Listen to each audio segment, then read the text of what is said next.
London's most unreliable station. If you take a tube to Chancery Lane, it might be closed when you get there.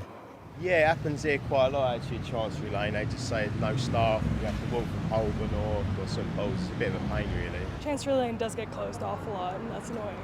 But the problem doesn't just happen at Chancery Lane. Figures obtained by ITV News London show there have been more than 3,000 station closures over the last 20 months.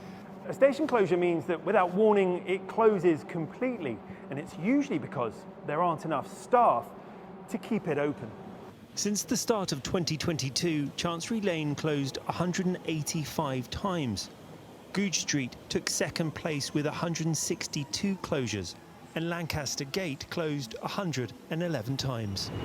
Transport for London say they've had trouble finding station staff since the COVID lockdowns. Unfortunately, some stations have been impacted more than others. So when you look at the stations most impacted, Chancery Lane, for example, that will have closed so we can keep a much busier, larger station close by, Bank, which is used by far more customers. But we do understand that even the closures of smaller stations are inconvenient. Are you not embarrassed about the amount of closures? Because it amounts to thousands of closures and makes misery to so many commuters who are just trying to get around town.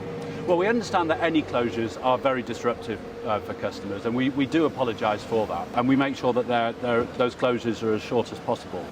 At City Hall, politicians who scrutinise the tube network know the closures are caused by staffing issues. What does it say that, you know, the modern capital of London can't run a functioning tube network? Well, it is functioning. It's just not functioning to the level that we would all want it to be. You know, the tubes are still running, the buses are still running, but it's not really good enough. So we really do need to make sure that there's enough money to make sure we can get people, attract people into those roles. The train drivers' union is preparing for another strike this week.